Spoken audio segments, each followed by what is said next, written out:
मंत्र पाठ। ॐ सहनावतु सहनौ भुनक्तु सह वीर्यं करवावहै तेजस्विनावधीतमस्तु मा विद्विषावहै। ॐ शान्ति शान्ति शान्तिः। काशिका की 54वीं कक्षा, द्वितीय अध्याय का प्रथम पाद हो गया। आज द्वितीय पाद प्रारंभ होगा। कोई प्रश्न है तो पूछो।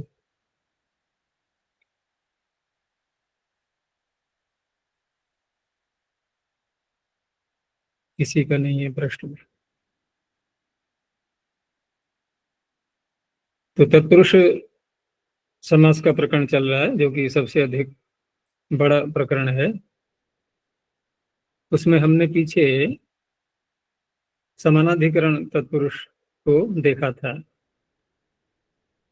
और विभक्तियों वाले तत्पुरुष में जैसे द्वितीय तत्पुरुष प्रथमा तत्पुरुष क्यों नहीं होता है?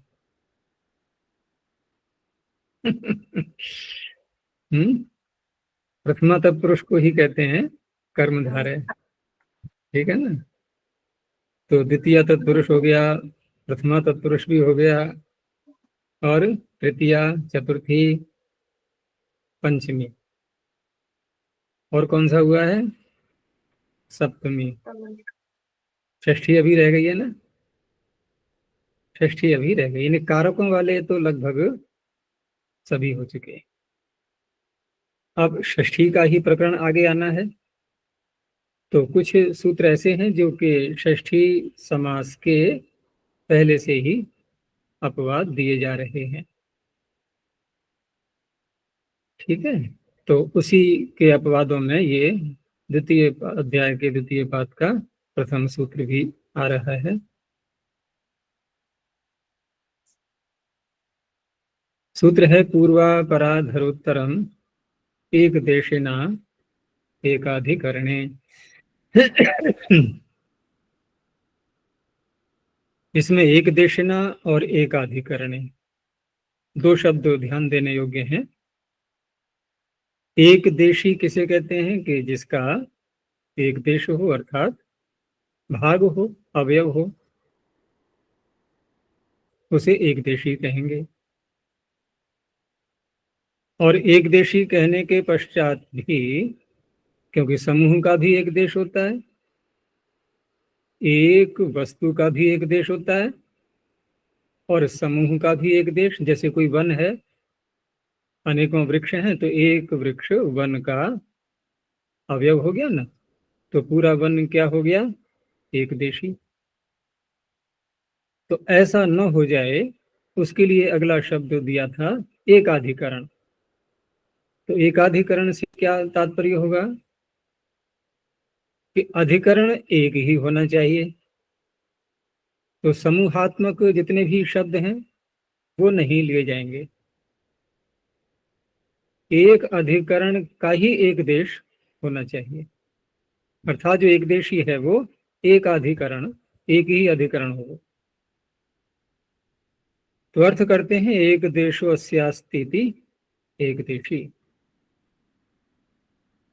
अर्थात अवयवी। और तृतीया है इसमें, तो तद्वाचिना सुबंतेन सह।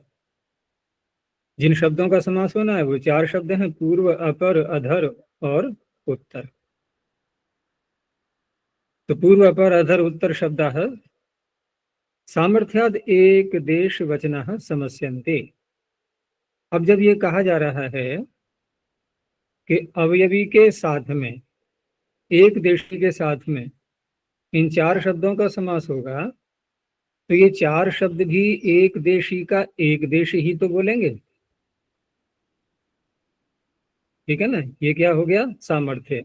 क्योंकि अन्य कोई अर्थ हम ले ही नहीं सकते। तो बिना कहे, पीछे भी दो सूत्र ऐसे आ चुके थे। तो बिना कहे भी, क्योंकि यहाँ पर एक देश वचन नहीं कहा गया है, लेकिन बिना कहे भी पूर्व अपर अधर उत्तर ये एक देश वचन ही माने जाएंगे। तत्पुरुषस्य समासो भवति। अब जो अगला शब्द सूत्र का रह गया था एकाधिकरण, उसके विषय में बताते हैं कि एकाधिकरण ग्रहणम एक देशनो विशेषण, जिसको हम एक देशी बोल रहे हैं, ये एकाधिकरण शब्द भी उसी का ही विशेषण है। एकम च इदम अधिकरणम, अर्थात एक द्रव्यम, वो द्रव्य एक ही होना चाहिए और वही एक देशी भी हो। अनेकों द्रव्यों को मिलाकर के जो समूह बनता है उसका उसका एक देश वचन नहीं लेना है, क्योंकि वो बहुत सारे अधिकरण हो गए, फिर वो एक द्रव्य नहीं रहा, अनेक द्रव्य बन गए। आगे कहा षष्ठी समासापवादोयम योग। षष्ठी समास जो आगे आ रहा है उसका ये अपवाद है, विग्रह से ही पता लग जाएगा। जैसे पूर्वम कायस्य, अब षष्ठी समास यहाँ करेंगे तो काय पूर्व बनेगा या काय पूर्वम, लेकिन यहाँ पर पूर्व शब्द का पूर्व निपात हो गया। अब यहाँ काय एक देशी है और एक द्रव्य भी है, और पूर्व शब्द उसके एक देश को बोल रहा है। तो शरीर का पूर्व भाग, पूर्वम कायस्य पूर्व कायः अपर कायः अधर कायः उत्तर कायः। आगे पदकृत्य दिया एक देशिना इति किम, तो पूर्वम नाभेः कायस्य, पूर्वम नाभेः कायस्य। अब यहाँ क्या है, यहाँ पूर्वम कायस्य शब्द तो आ रहे हैं, दोनों शब्द दोनों आते हुए भी पूर्व शब्द किसके पूर्व में कह रहा है, नाभि। नहीं, पूर्व शब्द काय को तो कह रहा है, लेकिन कायस्य शब्द में जो षष्ठी आ रही है वो नाभि से जुड़ी हुई है। कायस्य नाभे पूर्वम, शरीर की जो नाभि है उसके पूर्व का भाग। तो कायस्य का पूर्वम का यहाँ समास नहीं हो पाएगा, ठीक है ना, क्योंकि यहाँ नाभि शब्द का जो है पूर्व भाग लिया जा रहा है और काय का जो एक देश है वो नाभि है, तो परस्पर आपस में संबंध नहीं है। एकाधिकरण है, जैसे ही ये असमर्थ है ना, असमर्थ भी कह सकते हैं, लेकिन यहाँ यदि कोई ये कहे कि हम, आपने कहा कि एक देशी के साथ समास होगा, तो काय भी तो एक देशी है, काय एक देशी नहीं है ऐसा तो नहीं कह सकते हम, क्योंकि जो पूर्वम शब्द जिस नाभि से पूर्व के भाग को ले रहा है वो पूर्व का भाग क्या काय का भाग नहीं है, काय का भाग तो फिर भी है। तो काय एक देशी तो है, लेकिन पूर्वम शब्द पूर्व किसको कह रहा है, नाभि से पूर्व के भाग को बोल रहा है। अब नाभि एक देशी का यहाँ ग्रहण वो नहीं करना है, ठीक है ना, क्योंकि नाभि जुड़ा हुआ है कायस्य शब्द से, तो पूर्वम का नाभि का समास नहीं हो पाएगा, यूं भी कह सकते हैं। और पूर्वम कायस्य का समास ये पूरे वाक्य को बोलेंगे तो नहीं होगा। पिछले उदाहरण में तो हो ही गया था, पूर्वम कायस्य पूर्व काय बन ही गया था वहां पर, उसमें आपत्ति नहीं हो रही है। तो यहाँ क्या दिखाना चाह रहे हैं कि यहाँ पूर्वम नाभि कायस्य में अब पूर्वम कायस्य का समास नहीं हो पाएगा, ठीक है ना। काय यहाँ पर एक देशी नहीं है, यहाँ कौन है एक देशी, नाभे। तो ऐसे अगर बोले तो पूर्वम नाभे, पूर्व नाभि, ये तो बन सकता है, लेकिन फिर वहां कायस्य से नहीं जुड़ेगा वो। तो असमर्थता भी हम देख सकते हैं, और असमर्थता, विशेषणानाम, लेकिन असमर्थ समास भी हो जाते हैं, इस बात को मानते हुए असमर्थ समास भी तो हो जाते हैं। तो इस बात को लेते हुए फिर यहाँ ये कहा जाएगा कि यहाँ नाभि के काय के साथ में पूर्व का समास नहीं हो पाएगा, क्योंकि पूर्व शब्द नाभि के पूर्व भाग को बोल रहा है।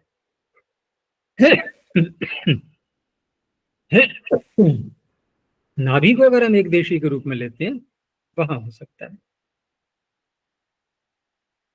एकाधिकरण किम, अब यहाँ देखो छात्राणाम, एक पूरा समूह छात्रों का ले लिया, और छात्रों में जो पूर्व के छात्र हैं, ठीक है ना, पूर्व का भाग वो लेना है, तो कुछ छात्र उसमें आएंगे। तो पूर्वम छात्राणाम आमंत्र्यस्व। तो यहाँ छात्र एक अधिकरण नहीं है, अनेक अधिकरण है, अनेक द्रव्य हैं।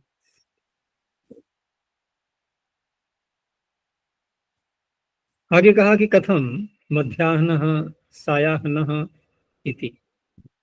आपने समास किया पूर्व, अपर, अधर, उत्तर। तो मध्य का और साय का समास कौन करेगा? ठीक है ना, ये प्रश्न उठेगा ना। पूर्वाह्न, ये सायाह्न, मध्याह्न, ये कैसे बनेगा? पूर्वाह्न में प्रश्न नहीं उठाया था, पूर्वाह्न में तो पूर्व शब्द आ ही गया सूत्र में, लेकिन मध्य और साय तो नहीं आ रहे हैं सूत्र में। तो उत्तर दिया इसका कि छठे अध्याय में ये सूत्र आएगा, संख्या विषय पूर्वस्या हनस्या हनन्यतरस्याम नौ। तो यहाँ पर अहन शब्द, अहन शब्द के स्थान पर नहीं, संख्या विषय पूर्वस्य अहनस्य। अब यहाँ पर संख्या वि साय, ठीक है ना, संख्या वि साय ये पूर्व में होने चाहिए। तो प्रश्न ये उठेगा, अभी मध्य पे प्रश्न मत करना, पहले साय पर ही प्रश्न उठेगा कि साय को पूर्व ला करके समास करेगा कौन। प्रश्न समझ में आया कि साय शब्द जो यहाँ सूत्र में पढ़ा हुआ है, इसका पूर्व शब्द के साथ में, मतलब साय शब्द का अहन शब्द के साथ में कौन समास करेगा? कोई सूत्र है ही नहीं, और सूत्र यहाँ पर कह रहा है, तो निरर्थक हो गया ना। निरर्थक होने से अब ज्ञापन निकल रहा है कि अहन शब्द का, अहन शब्द के किसी भी एक देश के साथ में, जो भी शब्द उसको कहेगा उसके एक देश को, किसी भी शब्द के साथ में समास हो जाएगा। ये से ज्ञापन निकला। अब ज्ञापन निकलने से दो लाभ हुए कि एक तो साय शब्द चरितार्थ हो गया सूत्र में, और दूसरा लाभ क्या हुआ कि अन्य जो शब्द हैं अहन के एक देश को कहने वाले, जैसे मध्य शब्द ले लिया, उसका भी समास हो गया इस तरह से। तो संख्या व्यवसाय पूर्वस्याहनस्या इति ज्ञापकात् सर्वेण एक देश शब्देन अहनः समासो भवति। सभी जो एक देश को कहने वाले शब्द हैं, उन सब के साथ में अहन अहन शब्द का समास हो जाता है। ये ज्ञापक से पता लग रहा है कि सूत्र की आवश्यकता नहीं है।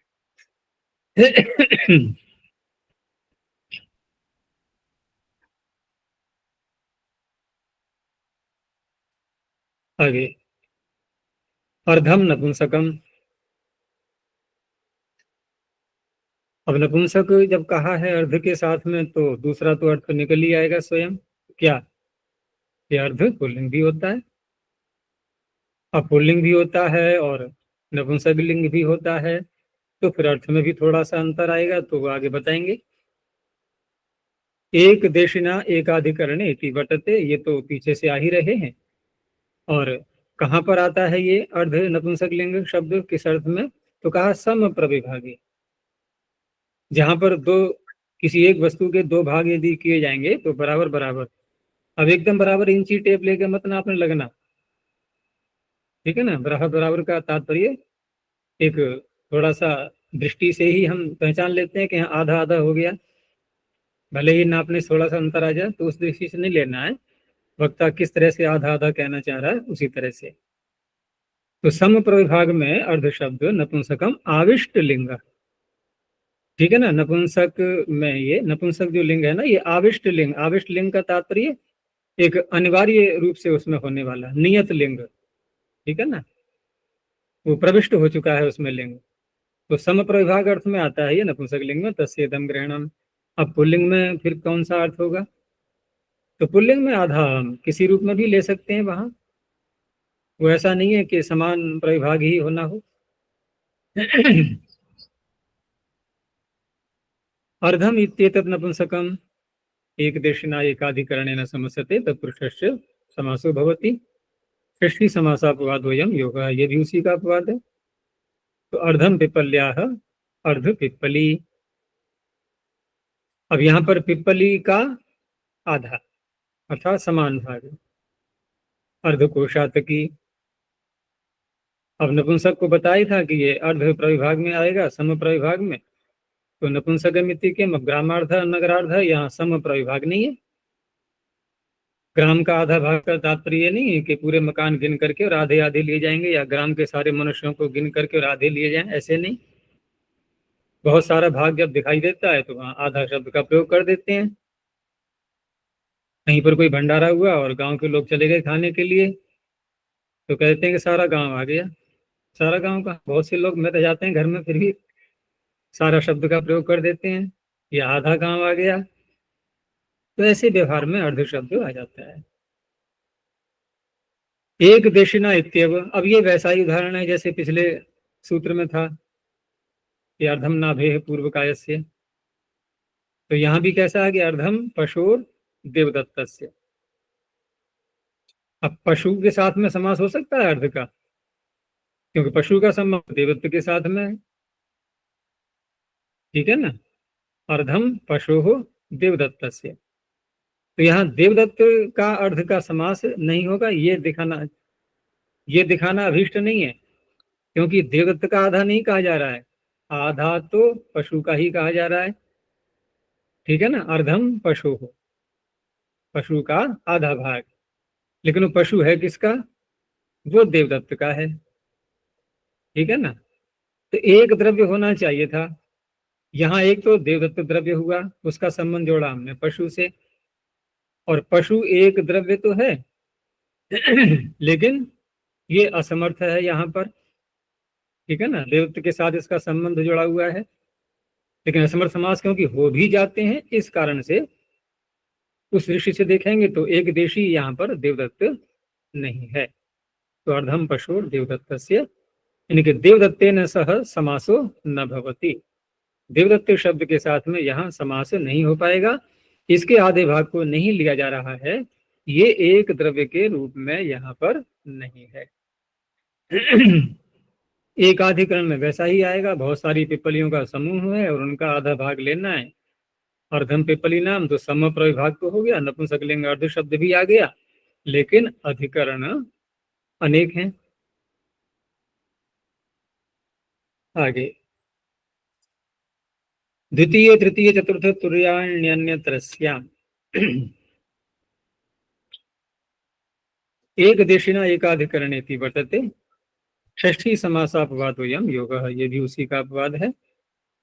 और इस सूत्र में इतनी विशेषता है कि यहाँ महाविभाषा का अधिकार आते हुए भी अन्यत्रस्याम शब्द को और बढ़ा दिया गया, तो अन्यत्रस्याम ग्रहणात् सोपि अर्थात षष्ठी समासो भवति, जिस समास का ये अपवाद है वह समास भी एक पक्ष में हो जाएगा, क्योंकि दो विभाषाएं हुई ना, दो विभाषाएं होते ही तीन प्रकार के उदाहरण बन जाते हैं। अगर दो ग्रंथियां लगी हों तो सभी मिलाकर के कितने खंड कहलाएंगे, कितने टुकड़े होंगे वो? तीन। कोई उत्तर नहीं किसी के पास? तीन तीन।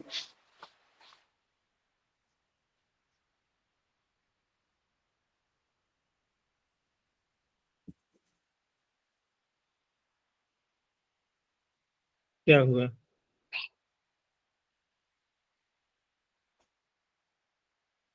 मेरी आवाज नहीं पहुंच रही है? जी आ रही है अभी।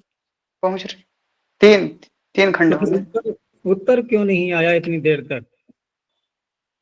कह रहे थे भैया तीन तीन। हैं? क्या नींद आ रही है क्या? नहीं आचार्य, मेरी आवाज नहीं पहुंच रही अब तक। तो अब तो आ रही है। तीन कह रहा था मैं। अच्छा, तो इसी प्रकार से जब दो महाविभाषाएं या दो विभाषाएं जब होती हैं तो वहां पर भी तीन उदाहरण बन जाते हैं। अब यहाँ पर एक चीज ये भी आ रही है कि आप तीन प्रकार के उदाहरण बनाएंगे तो, लेकिन ये इसमें जो द्वितीय तृतीय और चतुर्थ ये जो शब्द आ रहे हैं तीन, ये हैं पूर्ण प्रत्यांत, और पूर्ण प्रत्यांतों का निषेध किया गया है। ठीक है ना, पूर्ण प्रत्यांतों के समास का पूर्ण गुण सुहितार्थ सद अव्यय तव्य समानाधिकरणेन। तो उसी के विषय में आगे बता रहे हैं कि पूर्ण इति प्रतिषेधश्च अतएव अन्यतरस्याम ग्रहण सामर्थ्याद न प्रवर्तते। अगर हमने उससे निषेध कर दिया तो उस अवस्था में फिर ये अन्यतरस्याम ग्रहण किस काम में आएगा बताओ? इसकी कोई आवश्यकता रहेगी? यहाँ हमें दो ही प्रकार के उदाहरण बनाने, एक विग्रह वाक्य बनाना है और एक यहाँ पर षष्ठी समास का अपवाद बनाना है बस। क्योंकि पूर्ण गुण तो निषेध करेगा जो षष्ठी समास प्राप्त हो रहा है उसका, तो फिर दूसरा अन्यतरस्याम ग्रहण निरर्थक हो जाएगा। तो उससे क्या निश्चय हुआ कि वह प्रतिषेध यहाँ प्रवृत्त नहीं होगा।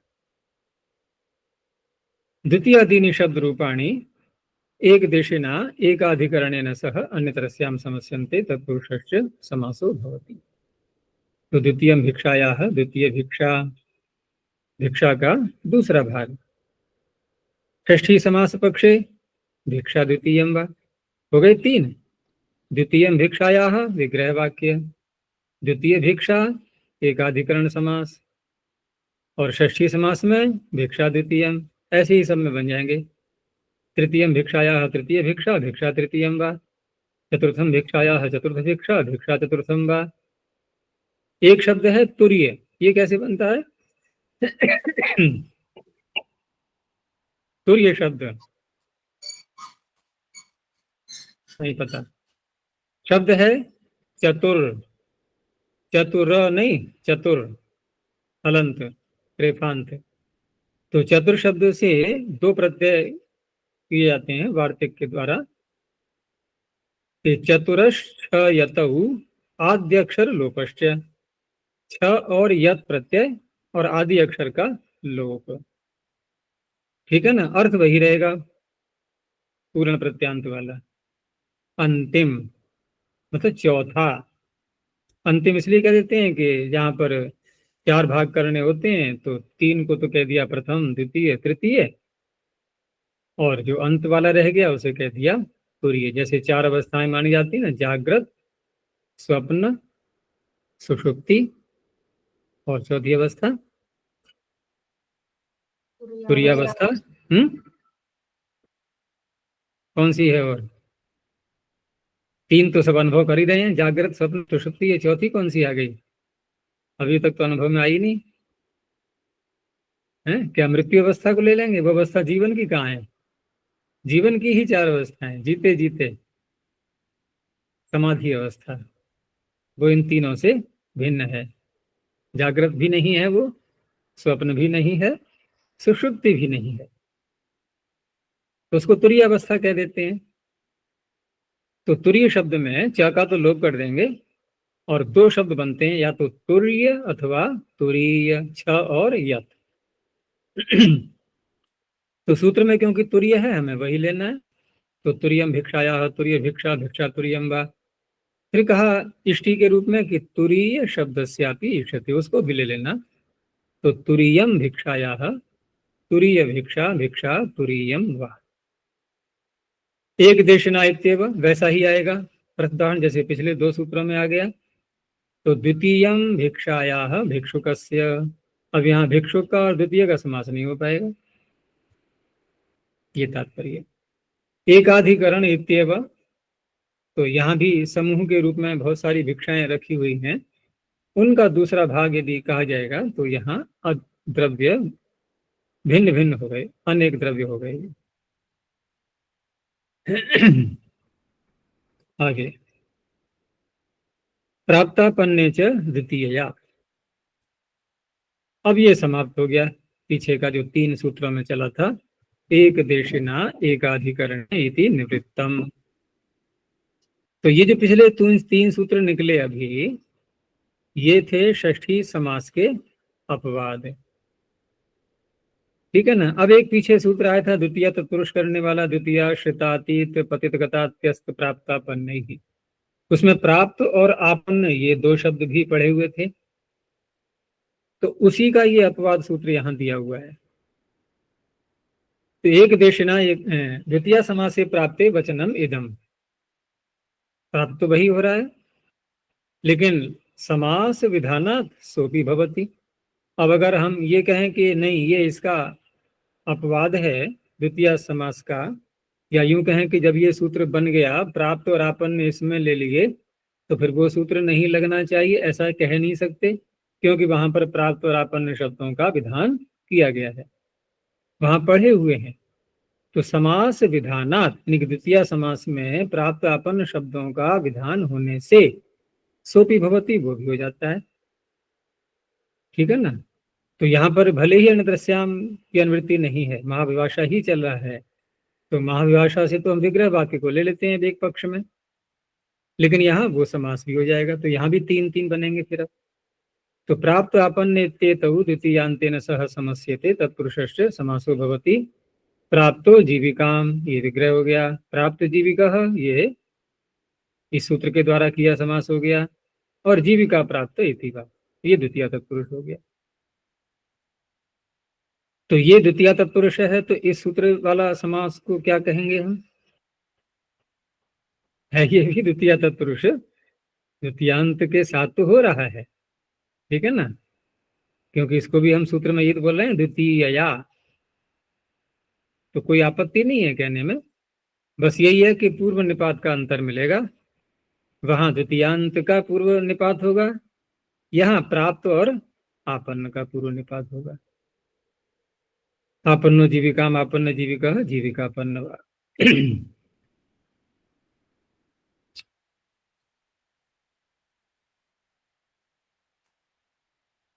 कालाह परिमाणिना,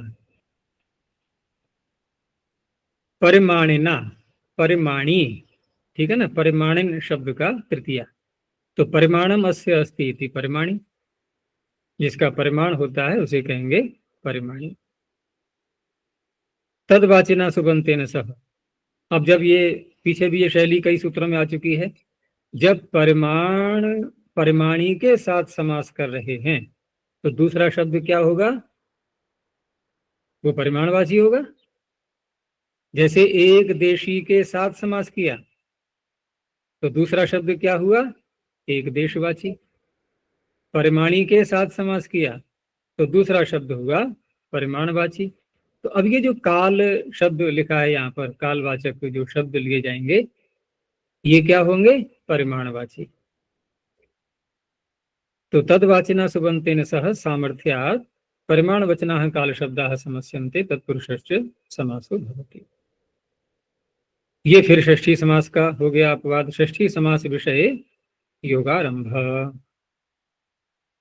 तो मासो जातस्य, विग्रह ऐसी करेंगे, मासो जातस्य, कोई उत्पन्न हुआ है और उसका उत्पन्न हुए का एक मास। तो उत्पन्न हुए का यानी कि जातस्य, तो जात शब्द कैसा है? परिमाणी, क्योंकि उसी का परिमाण बताया जा रहा है समय के रूप में कि इसको उत्पन्न हुए कितना समय हो गया। और कालवाचक जो मास शब्द है ये परिमाणवाचक हो गया। तो मासो जाता से मास जाता है, संवत्सर जाता है, द्वय जाता है, पेय जाता है। ठीक है, और कोई विशेषता इसमें नहीं है।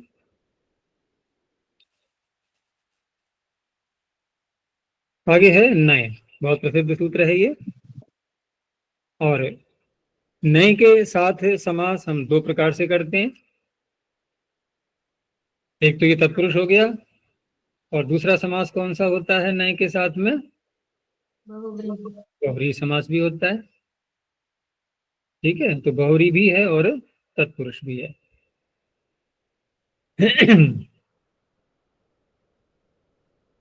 तो नय समर्थेन सुबंतेन सह समस्यते तत्पुरुषस्य समासो भवति। तो नए शब्द क्योंकि अव्यय है, अव्यय को लाएंगे तो सुप्रत्यय तो लाते ही हैं प्रारंभ में, जब समास करते हैं उसी प्रक्रिया से करेंगे।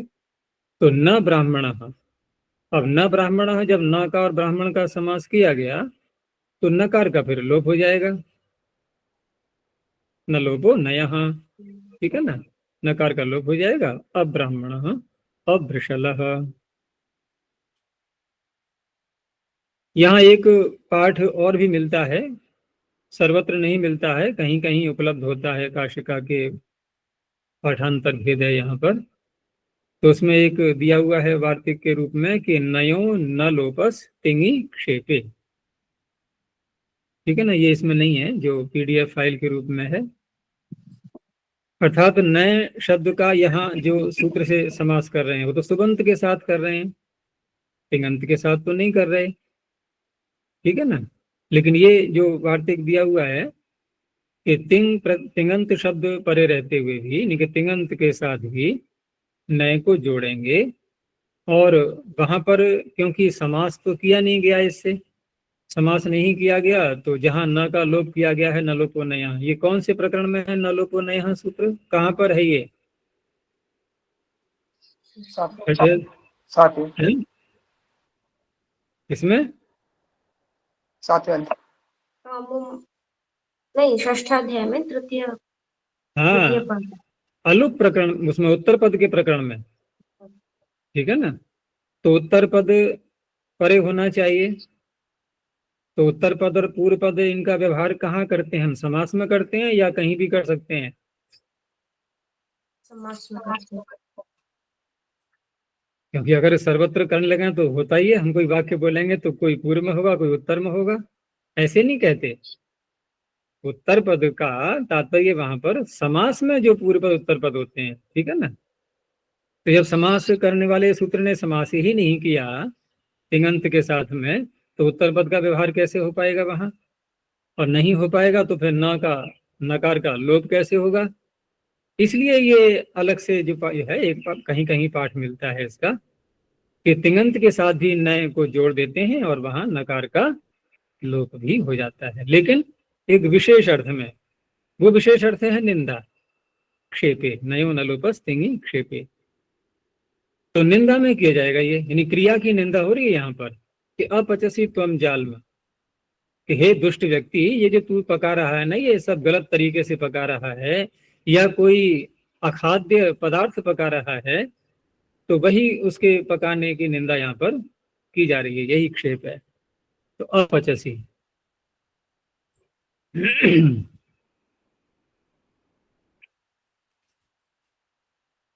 आगे ईषद कृता, ईषद अकृता। तो ईषद तो अव्यय है ही, और किस अर्थ में आता है? थोड़ा, थोड़े अर्थ में।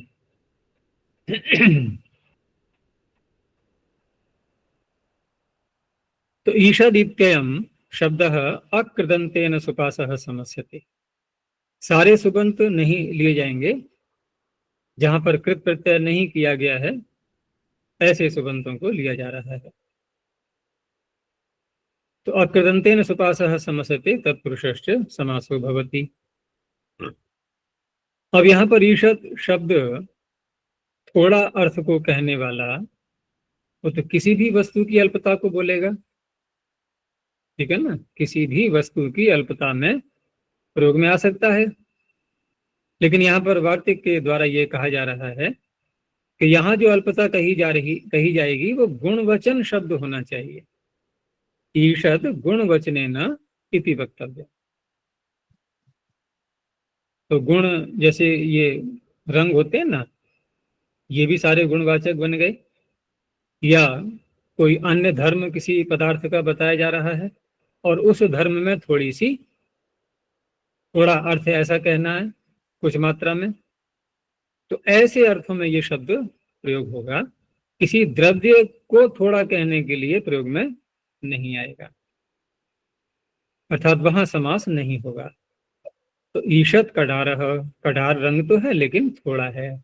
ईषद पिंगल, ईषद विकट। अब विकट ये एक धर्म को बता रहा है, जो उग्रता होती है, तीव्रता, तीक्ष्णता, ऐसे जो धर्म होते हैं, तो उसमें उसकी अल्पता को बता रहा है। ईषद विकट, ईषद उन्नत, उठा हुआ, या कोई परिस्थिति की दृष्टि से उच्च अवस्था को प्राप्त कर रहा है लेकिन अभी थोड़ा है। जिसकी ईषद उन्नति हुई है वो ईषद उन्नतः, ईषद पीतम ये फिर रंग के रूप में आ गया है, ईषद रक्तम, गुणवचन नैतिक्यम तो यह न भवती ईषद गार्ग्य। अब गार्ग्य कोई धर्म नहीं है, कोई गुण नहीं है, गुण मुक्तवान इति गुण वचना है, ध्यान रखना, जिसने गुण को कहा है अब गुणी को बोल रहा है, तो ऐसा गार्ग्य शब्द नहीं है यहाँ पर। अब यहाँ गार्ग्य शब्द ऐसा नहीं है, तो ईषद यहाँ कह क्या रहा है, किस बात को कह रहा है कि गार्ग्य कम है, तो पूरा गार्ग्य कैसा होता है? तो ये गार्ग्य तो है लेकिन थोड़ा है गार्ग्य ये। तो यहाँ वक्ता का भाव ये है कि गार्ग्य गोत्र वाले जैसा व्यवहार या जैसी क्रियाएं, जैसा आचरण हम उनका देखते चले आए हैं अब तक, लेकिन ये उस गोत्र में ऐसा आया है कि इसमें वो सारे धर्म नहीं दिखाई दे रहे, वो सारी क्रियाएं या सारे आचरण इसके जीवन में नहीं दिखाई दे रहे। जैसे कोई ब्राह्मण होता हुआ भी ब्राह्मणत्व तो जिसके अंदर नहीं होता है, इस तरह से यहाँ पर कहा जा रहा है। तो हम ईषद ब्राह्मण अभी तो कह सकते हैं, तो ईषद ब्राह्मण का तात्पर्य ब्राह्मण है, लेकिन वह ब्राह्मणत्व धर्म उसमें कम है, ऐसे ही गार्ग्यत्व धर्म, ये तात्पर्य है। यहाँ गार्ग्य गोत्रत्व कम है उसमें ऐसा नहीं कहा जा रहा है, तो ईषद गार्ग्य है। अब आया ये षष्ठी का सूत्र, जिसके आसपास ये पिछले सूत्र घूम रहे थे। तो षष्ठी षष्ठ्यंतम सुबंतम समर्थे न सुबंते न सह समस्यते तत्पुरुषस्य समासो भवति। राज्य है पुरुष राजपुरुष ब्राह्मण कम्बल, ठीक है, बहुत प्रसिद्ध उदाहरण है। अब यहाँ जो वार्तिक दिया है ये भी बहुत मुख्य है, और ये वार्तिक भी किसी अन्य वार्तिक पर आधारित है, किसी अन्य नियम पर आधारित है, क्योंकि वार्तिक षष्ठी समास को ही कर रहा है और सूत्र भी षष्ठी समास को कर रहा है।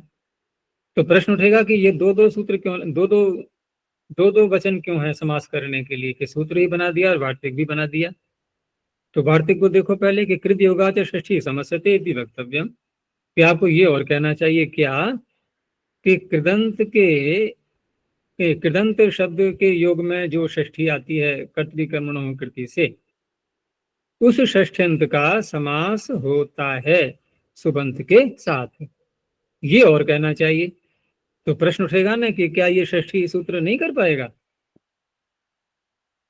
कृदंत के योग में जो षष्ठी आएगी उस षष्ठ्यंत का भी तो समर्थ सुबंत के साथ में ये समास कर देगा। ये तो सारे ही षष्ठ्यंतों को ले रहा है, वो षष्ठी चाहे कृत के योग में आए, कृदंत के योग में, या किसी के भी योग में आए। तो उदाहरण पहले देखो कि ईधम प्रवृष्टन पलाश शातन, तो प्रवृष्टन और शातन ये जो दोनों शब्द हैं, यहाँ कर्ण में लिट प्रत्यय करना है। जैसे ओ वृष्टि छेदने धातु है ना, तो वृश्च्यते अनेन काटा जाता है जिसके द्वारा, कर्ण में लिट करना है। तो कौन हो गया वो? कुल्हाड़ी आदि दराती, जिसे ईंधन को काटते हैं, तो वो हो गया कर्ण, ठीक है ना। अब ये प्रवृष्टन या शातन, शात्यते अनेन इति, इसका भी वही तात्पर्य है, शातन का तात्पर्य नीचे गिरा देना काट के, तो शात्यंते अनेन इति शातनः, किसी वस्तु से कोई शाखा है वृक्ष की, तोड़ करके गिरा दी नीचे। तो यहाँ शातन और प्रवृष्टन ये कृदंत शब्द हो गए, और कर्म कौन हुआ इनका? जो काटा जा रहा है, जो गिराया जा रहा है, अर्थात ईधम और पलाश। तो कर्म में यहाँ पर षष्ठी हो गई कर्तृकर्मणों कृति से, ठीक है ना। तो ईधमस्य प्रवृष्टनः ऐसे विग्रह करेंगे, पलाशस्य शातनः। अब यहाँ पर प्रश्न वही रहा कि ये षष्ठी सूत्र यहाँ कर तो सकता है समास, तो किमर्थम इदम उच्यते, ये वार्तिक की आवश्यकता क्यों पड़ रही है? अब उसका उत्तर दे रहे हैं आगे कि जहां षष्ठियों का विधान किया गया है जिन सूत्रों के द्वारा, एक तो ये सूत्र षष्ठी करने वाले जैसे कर्तृकर्मणों कृति आदि सूत्र, और एक सामान्य सूत्र जो षष्ठी विभक्ति करता है, कौन सा है वो? षष्ठी शेषे। तो जहां पर जहां पर कोई विशेषण लगाते हुए पदों की गिनती करते हुए सूत्रों में समास कर रहे हैं, इसे कहेंगे प्रतिपद विधाना षष्ठी। ठीक है। और जहां षष्ठी शेषे सूत्र से षष्ठी कर रहे हैं, ये एक सामान्य सूत्र है, यहाँ किसी पद का नाम नहीं लिया जा रहा है। तो दो प्रकार की षष्ठी हो गई, एक सामान्य षष्ठी, एक प्रतिपद विधाना षष्ठी। तो प्रतिपद विधाना षष्ठी के विषय में एक अलग वार्तिक दिया हुआ है कि प्रतिपद विधाना च षष्ठी न समस्यते, ये कहा जाएगा आगे, इति वक्ष्यति। तो जब ये कह दिया गया है आगे कि प्रतिपद विधाना षष्ठी का समर्थ सुबंत के साथ में समास नहीं होता, तो ईध्म में और पलाश में जो षष्ठी आई थी, ये सामान्य षष्ठी है या कि प्रतिपद विधाना षष्ठी थी? प्रतिपद। तो इसलिए इसका समास प्राप्त नहीं हो रहा था। उसका समास करने के लिए फिर ये कहना पड़ेगा कि कृदंत के योग में जो षष्ठी आती है प्रतिपद विधाना होते हुए भी उसका समर्थ सुबंत के साथ में समास हो जाता है। तो प्रतिपद विधाना च षष्ठी न समस्यते इति वक्ष्यति, तस्यायम पुरस्ताद अपकर्षः। उसका पहले से ही यहाँ पर ये अपकर्ष, अपकर्ष का अर्थ क्या होता है? अपवाद। उसका पहले से अपवाद है ये।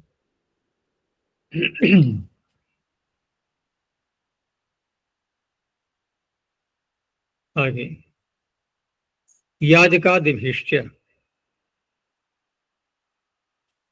याजकादि, ठीक है ना, कुछ शब्दों का समूह है, ये गण हो गया। तो पूर्वेण समासः सिद्ध एव, षष्ठी सूत्र बहुत व्यापक है अपने में और उससे समास सिद्ध ही था, फिर भी ये सूत्र अलग से बनाया जा रहा है समास करने के लिए। तो उसका भी उत्तर दे रहे हैं कि तस्य कर्तरी च इति प्रतिषेधे प्राप्ते वचनम इदम आरभ्यते प्रतिप्रसवार्थम। प्रतिप्रसव क्या होता है कि एक तो षष्ठी से प्रसव हुआ, अर्थात षष्ठी समास की प्राप्ति हुई, उसका कर्तरीचा ने कर दिया निषेध। अब दोबारा प्राप्ति यानी कि दोबारा प्रसव, वो हो गया प्रतिप्रसव। ठीक है ना, किसी प्राप्त कार्य को रोकने वाले को रोकना, तो वही कार्य होगा जो पूर्व हो रहा था, इसे कहेंगे प्रतिप्रसव।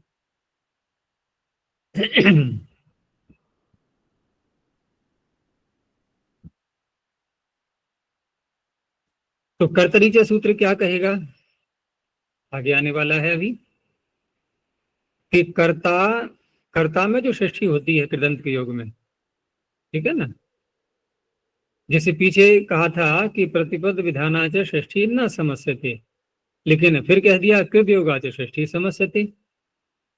तो कृत योगा षष्ठी में अगर कर्ता में षष्ठी हो या कर्म में षष्ठी हो, कृदंत के साथ में कर्ता में षष्ठी हो अथवा कर्म में षष्ठी हो, है तो दोनों प्रतिपद विधाना षष्ठी, और वहां इसका समास कर ही रहे हैं पिछले वार्तिक से। तो उस अवस्था में वहां जो षष्ठी प्राप्त हो रही थी, तो वहां कर्तरीचय सूत्र ने बिल्कुल ही निषेध कर दिया कि कर्ता में यदि षष्ठी हो रही है तो उसका समास होगा नहीं। अब ये जो याजकादि गण में जो शब्द हैं, ये सब ऐसे हैं जो कर्ता में बने हुए हैं, जैसे याजकः माने यजति इति याजकः, पूजयति इति पूजकः, परिचरति इति परिचारकः, ऐसे बनेंगे ये शब्द सारे। ठीक है ना। तो ब्राह्मण याजकः, अब याजक हुआ कर्ता में, कृत प्रत्यांत है, और जो यज्ञ करा रहा है वो कर्ता बनेगा। तो वो कौन है? नहीं, जिसका यज्ञ, जैसे ब्राह्मण याजकः, क्या अर्थ हुआ इसका? ब्राह्मणस्य याजकः, ब्राह्मणस्य याजकः, तो क्या अर्थ हुआ? कोई यज्ञ करा रहा है, कर्मधारय करेंगे कि वही ब्राह्मण है वही याजक है, यहाँ कर्मधारय का प्रकरण तो है नहीं। ठीक है ना, षष्ठी समास की बात हो रही है।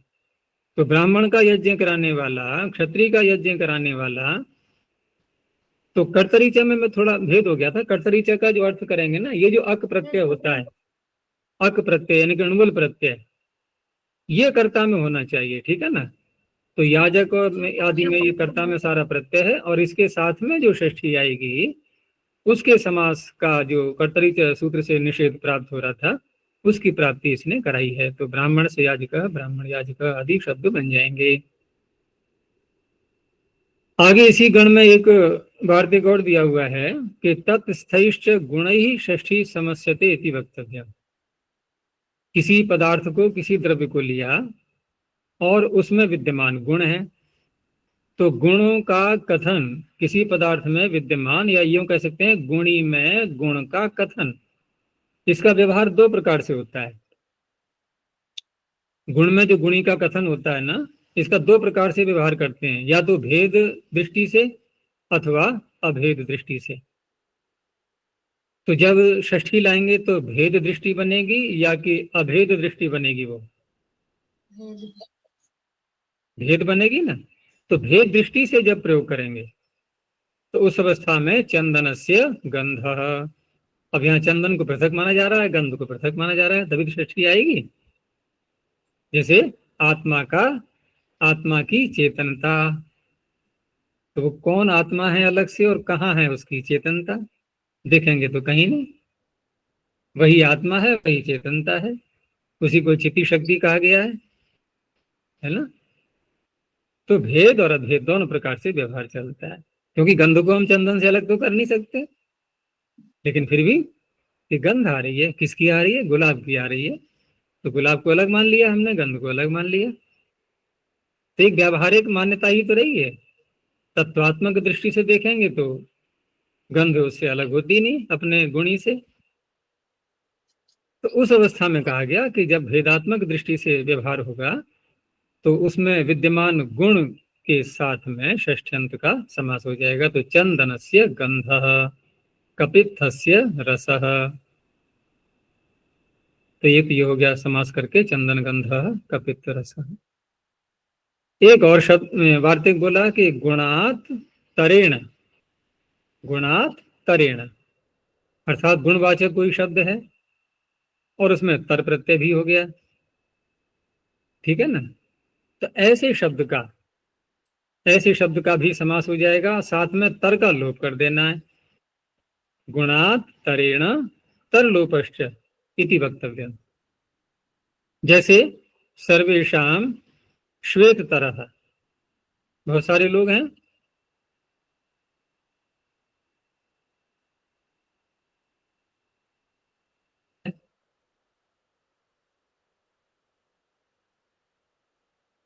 वही कि पहले गुण को कहा, गुणी को बोल रहा है, लेकिन अधिक होने के कारण से वहां तर प्रत्यय भी साथ में जुड़ गया है। तो सर्वेशाम में जो षष्ठी आ रही है, इस षष्ठ्यंत का गुणवाचक शब्द से समास हुआ है और तर प्रत्यय का लोप भी हो चुका है।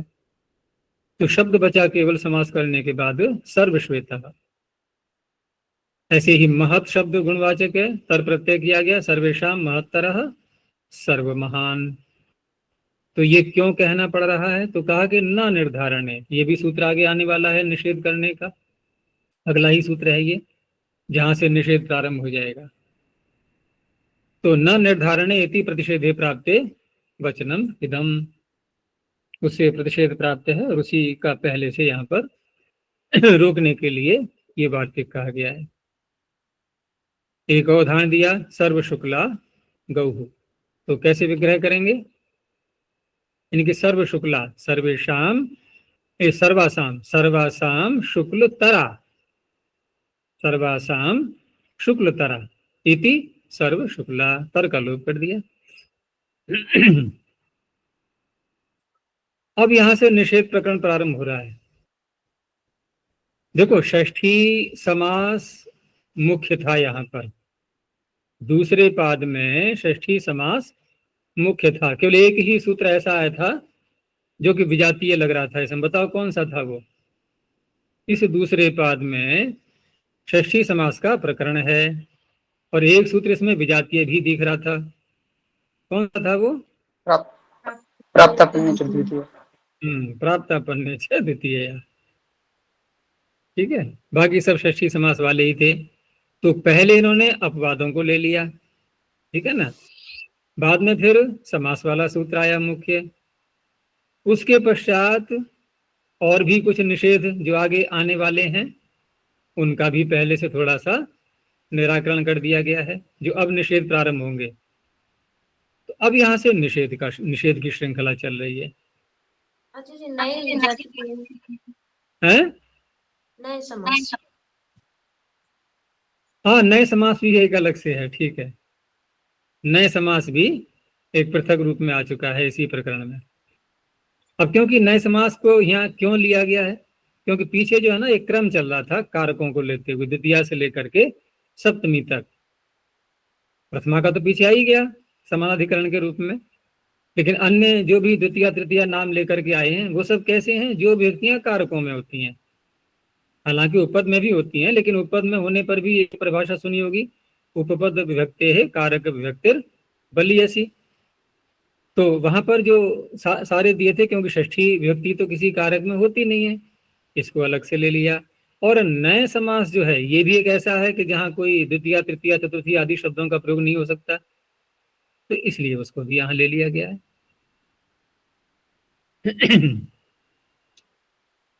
अब निषेध चलेगा, तो न निर्धारणे पूर्वेण समासे प्राप्ते प्रतिषेध आरभ्यते। तो पूर्व से तात्पर्य यहाँ क्या होगा भाई, अभी जो समास के सूत्र सारे आए हैं तो वहां पर पूर्व सूत्र जो भी हैं उनसे जो समास की प्राप्ति की जा रही है तो उनकी प्राप्ति में ये प्रतिषेध आरंभ हो रहा है। ठीक है ना। तो निर्धारणे या षष्ठी सा न समस्यते, पीछे उदाहरण हम देख ही चुके थे। तो निर्धारण में यदि कहीं पर षष्ठी है, और निर्धारण में षष्ठी कौन सूत्र करता है? यतश्च निर्धारण। यतश्च निर्धारण। तो जात, अब यहाँ पर निर्धारण का अर्थ क्या होता है? अगर एक सामान्य भाषा में एक शब्द के रूप में कहें तो वो शब्द क्या है? छांटना। ठीक है ना, चुनना, बहुतों में से किसी एक का ग्रहण करना। वो गुण है या द्रव्य है, कुछ भी हो सकता है, तो उसे कहेंगे निर्धारण। तो वहां तीन प्रकार से देखते हैं इसका, छंटनी जो होती है ना तीन प्रकार से होती है। या तो जाति की छंटनी होगी, अथवा गुणों की होगी, अथवा क्रिया। तो जाति गुण क्रिया तीन प्रकारों से, जाति गुण क्रिया भी समुदायात। अब छटनी होगी तो वो समुदाय ही होगा पूरा, समुदायात एक देशस्य पृथक करना। अब उसका एक देश, ठीक है ना, क्योंकि एक भाग ही लेंगे, जब छटनी करेंगे तो सारा ले लेंगे, छटनी कहाँ हुई, पूरा ही ग्रहण कर लिया। जैसे किसी बच्चे से कहा, उसके सामने एक मिठाई का डिब्बा दे दिया जिसमें गुलाब जामुन भी है, जलेबी भी है, बर्फी भी है, ठीक है ना, और बच्चे के आगे रख करके कहा कि बेटा इसमें से अपनी रुचि के अनुसार मिठाई छांट लो। अब वो तो बच्चा है, किसी बंदर के आगे रख देंगे वो छांटेगा, वो पूरा उठा ले। उसने दोनों हाथों में वो सारे जितने पीस थे मिठाई के वो सारे अपने दोनों हाथों में रख लिए।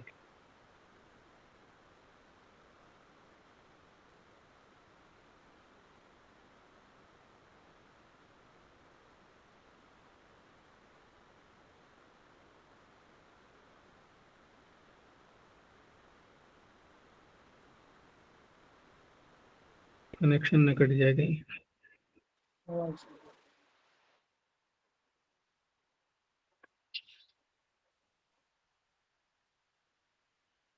आवाज नहीं आ रही। चलो मैंने मोबाइल से जोड़ दिया है अभी।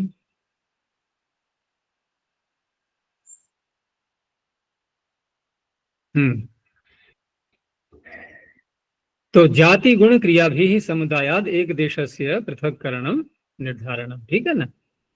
अब स्वयं पहचानना कि जाति से निर्धारण किया है या गुण से या क्रिया से। उदाहरण में देखना, तो क्षत्रियो मनुष्याणाम शूरतमः, बहुत सारे मनुष्य हैं लेकिन क्षत्रिय कैसा है उनमें?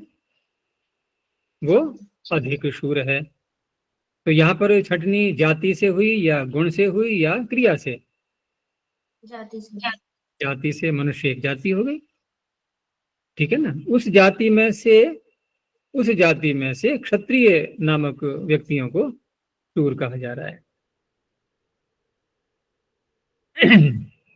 अब ये अलग बात रही कि छटनी का आधार क्या था, तो छटनी का आधार तो शूरत्व है, ठीक है ना। लेकिन जिनमें से छटनी हुई है वो यहाँ पर जातिवाचक शब्द हैं। लेकिन अगर हम इस वाक्य को देखें पीछे वाले को, कि जाति गुण क्रिया भी है, इसमें कौन सी व्यक्ति है? तृतीया। तृतीया।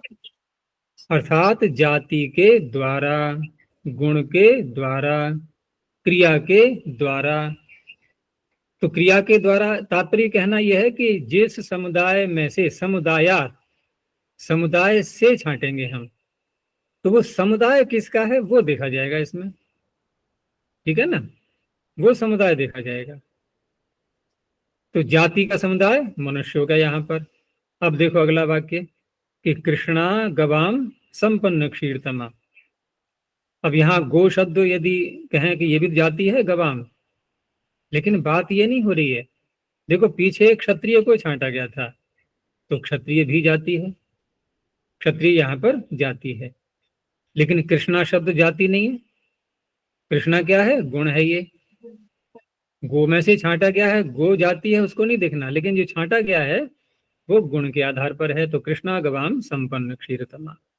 अब क्रिया को ले लो, कि बहुत सारे मार्ग पर चलने वाले लोग हैं अध्वग, और उसमें एक व्यक्ति दौड़ रहा है, अर्थात क्रिया देखी जा रही है उसकी। तो जो दौड़ने की क्रिया कर रहा है वो शीघ्रतम। तो धावन अध्वगा नाम शीघ्रतम। अच्छा जी, जो छटा जा रहा है उसको देखेंगे ना, जाति गुण क्रिया। हाँ, अब नहीं, जैसे मैंने ये कहा था पीछे कि मनुष्य यहाँ पर जाति है, तो जाति में से जाति को ही छांटेंगे। मतलब जो क्षत्रिय जाति को छांटा जा रहा है, तो स्पष्ट है कि जाति तो जाति में से ही निकलेगी, गुण में से तो जाति निकलेगी नहीं। तो उस रूप में हम ले सकते हैं यहाँ पर, लेकिन वास्तव में घटाएंगे तो क्षत्रिय शब्द पर घटाएंगे। वहां पहले वाले उदाहरण में जाति शब्द को हम क्षत्रिय पर घटाएंगे, दूसरे उदाहरण में गुण शब्द को कृष्णा पर घटाएंगे, तीसरे उदाहरण में क्रिया शब्द को धावन शब्द पर घटाएंगे। अब जो पीछे वार्तिक आया था जहां पर, और उसके साथ में जो दूसरा वार्तिक दिया था ये प्रतिपद विधानाच, वो वार्तिक यहाँ है ये, क्योंकि निषेध का प्रकरण तो यहीं से प्रारंभ हुआ है। तो उसी निषेध के सूत्र में ये वार्तिक भी दे दिया गया है कि प्रतिपद विधानाच षष्ठी न समस्यते इति वक्तव्यम। क्योंकि इसने तो केवल निर्धारण का निषेध किया था कि निर्धारण में षष्ठी है उसके साथ समास नहीं होगा, लेकिन यहाँ पर ये अन्य बात को कह रहा है। अब ये उदाहरण जो दे रहे हैं यहाँ पर, सर्पिशो ज्ञानम मधुन ज्ञानम, तो सर्पिश और मधुना में किसी विशेष सूत्र के द्वारा यहाँ षष्ठी की गई है। तो कौन सा सूत्र है जिससे यहाँ पर षष्ठी करेंगे? सर्पिशो, सर्पिशः में और मधुरः में, मधुना में। तो सूत्र है ज्यों विदर्थस्य करणे, ठीक है ना। ज्या धातु, लेकिन ज्ञानार्थक न हो। धातु तो ज्या है लेकिन वो ज्ञानार्थक नहीं है। तो यहाँ अर्थ क्या है इसका? ज्ञानम का ज्ञानार्थक नहीं है ये, प्रवृत्ति। अब किसी ने कोई भोजन में प्रवृत्त हो रहा है, ठीक है ना, तो भोजन में प्रवृत्त क्या हो रहा है? देख लिया पहले थाली में जो सामान परोसा हुआ है उसमें घी पड़ा है कि नहीं पड़ा है, कहीं दाल सब्जियों में उसने देखा कि हाँ घी पड़ा हुआ है, अब वो प्रवृत्त हो गया। तो सर्पिश शब्द यहाँ किस रूप में है? ये कारण के रूप में। तो ज्या अविदर्थस्य करणे। अब करण में षष्ठी की गई यहाँ पर, लेकिन क्योंकि सूत्र विशेष के द्वारा की गई है तो प्रतिपद विधाना षष्ठी हो गई है, ठीक है ना। तो प्रतिपद विधाना षष्ठी होने से उस षष्ठी के साथ में अब जो समास प्राप्त हो रहा है, ठीक है ना, जो समास प्राप्त हो रहा है किससे प्राप्त हो रहा है जरा बताना।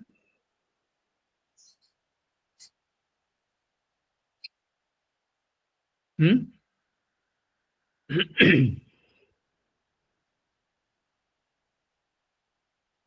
देखो पीछे षष्ठी सूत्र आया था, ये तो सामान्य सूत्र हो गया।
अब तो कनेक्शन बाधा करेगा।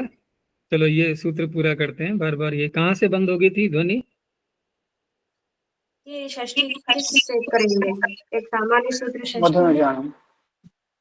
हाँ, तो यहाँ जिस षष्ठी की बात की जा रही है वो कौन सी षष्ठी है, ये बात हो रही थी। ठीक है ना, वो कौन सी षष्ठी है बताओ, कौन सी षष्ठी है वो? देखो एक तो थी कृतयोगाच षष्ठी समस्यते, और एक सामान्य रूप से षष्ठी सूत्र। तो यहाँ सर्पिशो ज्ञानम मधुनो ज्ञानम, इसमें जो निषेध किया जा रहा है समास का, ये समास किससे प्राप्त हो रहा था? कृतयोगाच षष्ठी समस्यते इससे, अथवा षष्ठी सूत्र से, षष्ठी। षष्ठी से। ठीक है ना, क्योंकि ये कर्ण में षष्ठी है ना। तो सर्पिशा ज्ञानम, सर्पिशो ज्ञानम। ऐसे ही मधुना, यानी कि मधु के कारण से प्रवृत्ति, मधुनो ज्ञानम। ठीक है, तो अभी यहीं तक रख रहे हैं, फिर देखेंगे आगे। नहीं तो बाधा पड़ेगी बार बार ऐसे ही।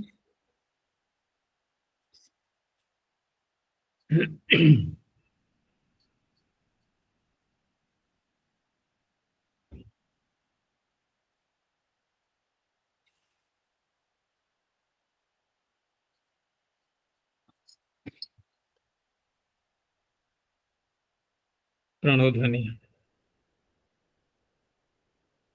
ओ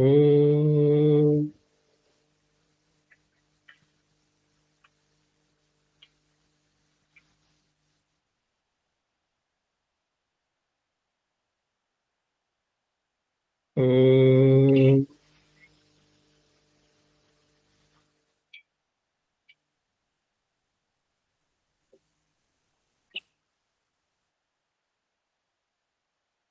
ओ